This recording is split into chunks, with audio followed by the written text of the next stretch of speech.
Hello दोस्तों, कैसे हो आप लोग। Welcome back to the channel live life easy. मेरी छुट्टियों का काउंटडाउन शुरू हो गया है ख़त्म होने की तरफ, और ये शांत और धीमी सुबह है। I am going to miss them very much. अभी जिम से आके आराम से तसल्ली से नहाना धोना नाश्ता झाड़ू पोछा सब निपट गया है। जो चीज़ें जगह पर रखने का प्रोसेस है या फिर ये है कि जो फैल गया है बस उसको समेटें ताकि आज के दिन का फैलावा फैलाया जा सके, वो प्रोसेस अब चलता है। तो आराध्या मेरी हेल्प कर रही है। इसकी बेडशीट चेंज की थी नीचे वाले की। ये बेडशीट मैंने अभी न्यू बेडशीट वाले हॉल में मंगाई थी, इतनी सुंदर मुझे लगी थी ना, आपने देखी होगी। तो ये मैंने यहाँ सबसे पहले बच्चों के कमरे में बिछा के इसकी श्री गणेश किया है। अब सारी तकिया वगैरह लगाने के बाद यहाँ की जो ये हेडबोर्ड अभी रखा हुआ है ना, ये सब यहाँ से हटेगा। इनका प्लान तो ये है कि ये पलंग अलग अलग करना चाह रही हैं, लेकिन देखते हैं क्या होता है, क्योंकि कमरा इतना बड़ा नहीं है कि इसमें हम जो चाहे कर लें। और सही बात तो यह है कि घर बनाने के समय पे जितनी मेरे अंदर क्रिएटिविटी और जितनी भी थी ना, वो सब मैंने इसमें झोंक दी। एंड दैट्स द रिज़ल्ट कि मेरा घर ये 94 गज में बना हुआ है और ये बन के रेडी हुआ। लेकिन अभी दिमाग उतना चल नहीं रहा है इन चीज़ों में कि एग्जैक्टली करूँ क्या, इसमें क्या चेंज, और पूरा आमूल चूल परिवर्तन जिसे कहते हैं शुद्ध हिंदी में, वो करना पड़ेगा। तो वो उतना मेरा चल नहीं रहा दिमाग अभी। अभी चल ही रहा है प्रोसेस कि क्या करना है क्या नहीं करना। खैर, बेड सेट हो गया। अगर आपको इन केस बात करती हूँ तो ये बेड शीट कुशन कवर या फिर दोहर, जो ये सिंगल बेड वाला है, फ़िलहाल पूरे दिन के लिए ऐसे रहता है। दिन में रात में दोनों निकाल देती हूँ। तो अगर ये पसंद आ रहा हो तो इनके ये सब मीशो से है ये सारी चीज़ें, लेकिन फ़्लिपकार्ट पे भी एक दो चीज़ें अवेलेबल हैं। इनके लिंक आपको टैग प्रोडक्ट में भी मिल जाएंगे और डिस्क्रिप्शन में मिल जाएंगे। बहुत अच्छे हैं क्वालिटी वाइज, कुशन कवर भी, चादर भी, और ये दोहर तो माइंड ब्लोइंग। अभी मैंने सारा हेडबोर्ड साफ़ कर दिया। एक वुडन हैंगर की पिन थोड़ी लूज़ हो रही थी, उसको मैंने ग्लू लगा के फिक्स कर दिया है, वरना उस पर कपड़े नहीं टंग पाएंगे। बाकी यहाँ पर आरोही रेडी हो रही है और नहा के आ गई है। तो हमारी सबकी आदत है, हम नहा धो के घर पे ही तैयार से हो जाते हैं मोस्ट ऑफ द डेज़। अब मैंने लंच के लिए थोड़े से चावल और अरहर की दाल, ये दो चीज़ बनानी है, तो इनको मैं धो के अच्छे से भिगो रही हूँ। और मेजरिंग कप मैंने इलेक्ट्रिक राइस कुकर जो अगारो से आया है उसी का लिया हुआ है, क्योंकि आज मैं खाना उसी में बनाने जा रही हूँ। तो उसे यूज़ करने से पहले मैंने अंदर जाके उसका मैनुअल जो है वो ध्यान से पढ़ा। कोई भी इलेक्ट्रिक आइटम अगर आप यूज़ करते हैं उससे पहले आप अच्छे से उसके मैनुअल को पढ़िए। अब मैनुअल पढ़ने के बाद मैं आ गई थी किचन में। तो आज का लंच बनेगा Agaro Regal electric rice cooker में। इसका यूज़र मैनुअल पढ़ने के बाद इसको यूज़ करना बेहद आसान है। इसकी कैपेसिटी है 3 लीटर और इसके साथ आपको मिलती है एक डिटैचेबल कॉर्ड, जिसको लगा के आप इसमें पावर सप्लाई दे सकते हो। साथ में मिलता है एक राइस का स्पैचुला और एक सूप लेडल। यूज़र मैनुअल मिल जाता है जिसमें मिलती है आपको 1 साल की वारंटी और इसको यूज़ करने का सही तरीका। कुकिंग के एक्स्ट्रा पानी को जमा करने के लिए साइड में ये अटैचमेंट दी गई है, और ये वेंट है एक्स्ट्रा गैस को रिलीज़ करने के लिए। इसमें हमें कुछ नहीं करना, सब कुछ ऑटोमेटिक होता है। ये लॉक है इसके ऊपर, जिसको दबा के आप इसको खोल सकते हो, और जब बंद करते हैं तो एक कट की आवाज़ आती है। ये पूरी तरह लॉक हो जाता है ड्यूरिंग द कुकिंग। एक स्टील का स्टीमर मिलता है इस तरीके का, अगर आपको स्टीम्ड राइस बनाने हैं या मोमोज़ बनाने हैं इस तरीके की कोई चीज़। और ये एक सेरेमिक कोटिंग वाला बड़ा पॉट है मेन, जिसमें आप मेन कुकिंग करते हो। इसमें सारी मार्किंग दी हुई है दोनों ही बर्तनों में कि कितने पानी और कितने चावल के साथ आपको इसमें कुकिंग करनी है। ये ऑन ऑफ का बटन है। प्रीसेट टाइमर है जिसमें आप टाइम सेट कर दें, ये अपने आप चालू हो जाएगा। कीप वार्म का ऑप्शन है जिसमें खाना गर्म भी रह सकता है। इसके अलावा brown rice, white rice, simple और लो कार्ब्स, इसके अलावा दाल, दलिया या छोटे दाने वाले चावल, इस तरीके की चीज़ें भी इसमें पक सकती हैं। और प्लस माइनस के बटन से आप अपने कुकिंग टाइम को अपने अकॉर्डिंग कस्टमाइज़ करके बढ़ा या घटा सकते हो। अब इसको चालू कर लेते हैं। कॉर्ड लगा दी है, पावर का बटन ऑन कर दिया, देन इसको खोलेंगे। जितनी भी अटैचमेंट थी सब हटा के मैंने इसको कपड़े से सूखे से पोंछ लिया है पहले। अब जो हमारा ये कंटेनर है, अगर आपको स्टीम्ड राइस बनाने हैं तो इसको लगा के बनाओ, सिंपल राइस बनाने हैं तो जो नीचे वाला कंटेनर है उसी में चावल भर के और इसमें पानी रख देंगे। पानी उतना ही डलता है डबल, जैसे कुकर में डालते हैं ना, सेम। मैं इसमें लो कार्ब्स वाले स्टीम्ड करके जो राइस बनेंगे वो ही बनाने जा रही हूँ। तो मैंने स्टीमर लगा लिया है, उसके ऊपर चावलों को अच्छी तरीके से फैला दिया है। अब इसमें पानी उतना डालेंगे कि जो हमारे चावल हैं वो जस्ट मतलब डूब जाएं, इतने, है ना। उसको करके देन उसमें रख देंगे। तो जितना पानी उनको कुक होने के लिए चाहिए उतना उन्हें मिल जाएगा, और जो भी एक्स्ट्रा पानी होगा वो नीचे के कंटेनर में हमारा जमा हो जाएगा। अब मेन यूनिट जो है उसमें नीचे ये इस तरीके का हीटिंग प्लेट सी है, ये बटन सा है, ऊपर नीचे हो जाता है। तो इसके ऊपर मेन हमें रखना है इस बर्तन को, अच्छे से सेट करके टेढ़ा मेढ़ा ना हो। और देन हमारा काम यहाँ पर ख़त्म। जस्ट इसको रखेंगे और ढक्कन बंद करेंगे। तब हमें फिर वहाँ से मेन्यू सेलेक्ट करना है। तो मेन्यू सेलेक्ट करा हमने, देखो 5 मिनट लगे हैं चावल वगैरह सब डालने में। तो जैसे ही हम दबाते हैं लो कार्ब्स वाइट राइस, वो अपने आप 25 मिनट का टाइमर ले लेता है। 25 मिनट ख़त्म होने के बाद हल्की सी बीप बजती है, देन खोल के देखेंगे तो चावल हमारे कुक हो गए थे अच्छे से। ठीक है, बिल्कुल बढ़िया। और जे इसमें चावल बिल्कुल भी घुटने के चांस नहीं है, क्योंकि ये उतना ही पानी उतना ही टाइम लेगा, ऑटोमेटिकली प्रीसेट है। क्योंकि सारी चीज़ें कहीं ना कहीं ये कहना चाहिए ये ऑटोमेटिक है, आपको ज़्यादा इसमें कुछ सोचने समझने की बात ही नहीं है। इसमें खाना बनाना बिल्कुल बच्चों का खेल है। तो चावल अच्छे से बन गए, उसके बाद मैंने चावल को दूसरे डोंगे में पलट लिया। ये एक्सेस वाटर है चावल का। अब इसी में दाल बनाऊंगी, तो ये मैं पलट के इसमें रखूँगी डोंगे में, ढक के रख देंगे इसे, क्योंकि गर्मी है इतनी देर ये गर्म रह जाएगा। और इस पॉट को मैंने पानी से धो के दोबारा इसी में रख लिया है, कुकर में रखने के बाद ऑन कर दिया है। अब जो कीप वार्म वाला इसका ऑप्शन है ना, पहले मैंने वो चलाया तो उससे ही ज़्यादा गर्म नहीं हुआ था, तो मैंने सिंपल वाइट राइस वाला ऑप्शन चलाया, उससे ये गर्म हो गया दोबारा। देन देसी घी डाल के उसमें सरसों के दाने थोड़े से तड़काए, थोड़े सा कड़ी पत्ता डाला और अरहर की दाल इसमें डाल दी मैंने। कहने का मतलब आप इसमें चीज़ों को सौटे करना हो वो भी कर सकते हो, स्टीम करना हो सब्जियों को तो वो भी कर सकते हो। आपको तड़का लगाना है दाल में बाद में पहले, तो पहले लगा लो और उसके बाद दाल इस तरीके से डाल के सारे मसाले डाल के देन इनको हम कुक होने के लिए रख देंगे। अच्छा, भीगी हुई दाल थी तो वो चावल जितना ही टाइम लेती है, तो मैंने वही वाइट राइस लो कार्ब्स वाला 25 मिनट का इसमें लगाया और 25 मिनट बाद हमारी दाल अच्छे से बिल्कुल कुक हो गई। देखो, अब इसे बाद में छौंकना नहीं पड़ेगा क्योंकि मैंने पहले ही इसमें तड़का लगा के बनाई थी। तो हमारे दाल चावल इसमें रेडी हो गए हैं, कुछ भी कच्चा नहीं रहा। और ये सबसे बड़ी बात है इसमें कि आपका ना तो कोई आग वाला चक्कर है, तो अगर बच्चे भी घर पे खुद बनाना चाहें इसको तो ईज़िली बना सकते हैं। और रही बात मेंटेनेंस की, तो जो भी इसके अटैचमेंट है, स्टीमर है, वो वाला डब्बा है सिरेमिक वाला, आप उसको एज़ नॉर्मल बर्तन बिल्कुल आराम से धो सकते हो। बस सिरेमिक वाले को धोना सॉफ्ट स्पॉन्ज से ही, क्योंकि ये तो स्टेनलेस स्टील का है लेकिन उस पर कोटिंग है।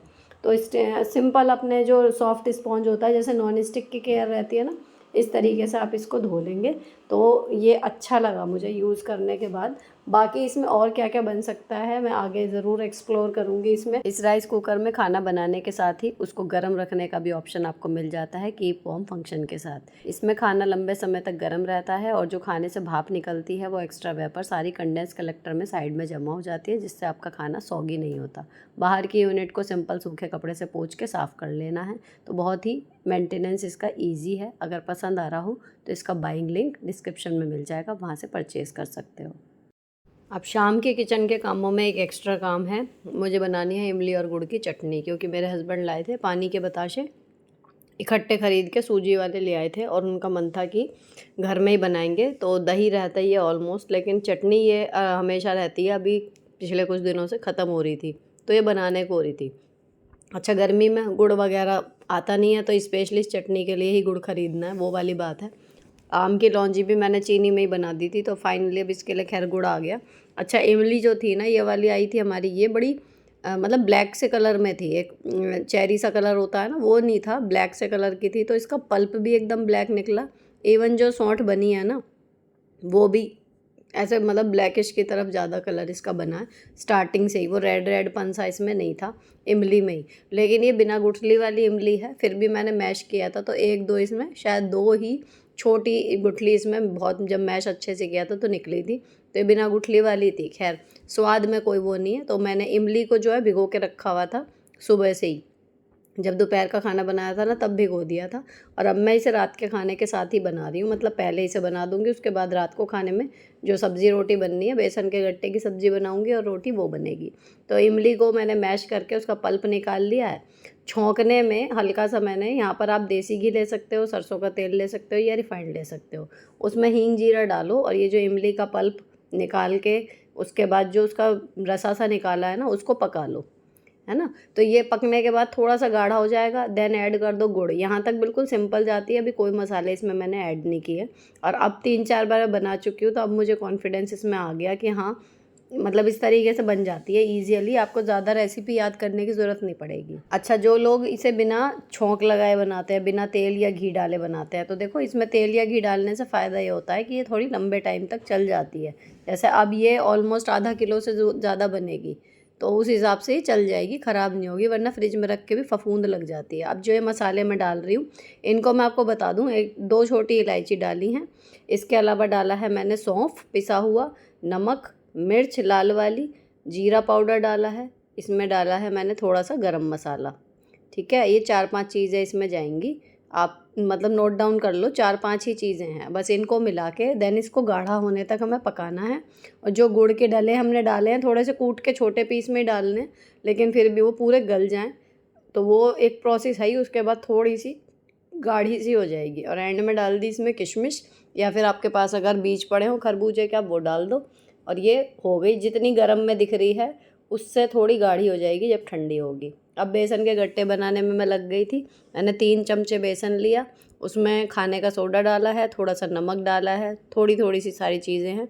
और इसको या तो हल्के गुनगुने पानी से, या फिर अभी तो गर्मी में जैसे नॉर्मल पानी ही गर्म आ रहा है तो इस वाले से ही सिंपल आप गूँथ लेंगे। थोड़ा सा इसमें तेल डाल देना ताकि ये थाली में या हाथ में बहुत ज़्यादा चिपकेगा नहीं उससे।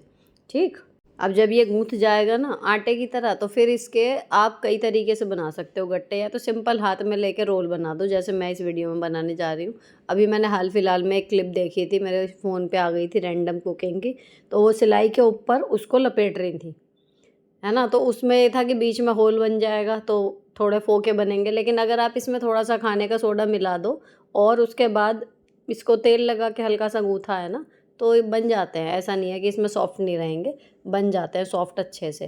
तो अगर आपको वो चाहिए कि लेयर वाला चाहिए, तो फिर इसकी छोटी छोटी, मैंने देखा पूड़ियाँ भी लोग बेलते हैं, उसके बाद उनको ट्विस्ट करते हैं, देन कट करते हैं। तो बहुत सारे तरीके हैं गट्टों की शेप या उसकी लेयर्स बनाने के, आपको जो अच्छा लगे वो है। बेसिक गट्टे का बेसन इसी तरीके से बनेगा कि उसमें हींग और नमक डाल दो, थोड़ा सा तेल डाल दो, थोड़ा सा खाना सोडा।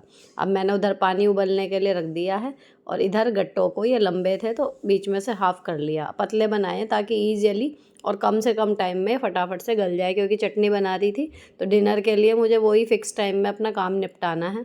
आप लोग जानते हो मैं हमेशा 1 घंटा करीब लेके चलती हूँ किचन का। उसमें से अगर किचन में कुकिंग का काम कम है तो उसी दौरान मैं कोई ना कोई हिस्सा पकड़ के उसकी क्लीनिंग कर देती हूँ, या फिर सब्ज़ी का कुछ सॉर्ट करने का है तो वो कर देती हूँ, या बर्तन वगैरह ठीक कर देती हूँ, कुछ भी। लेकिन 1 घंटे में कोशिश करती हूँ कि मेरा किचन का काम निपट जाए, चाहे गर्मी हो या सर्दी हो।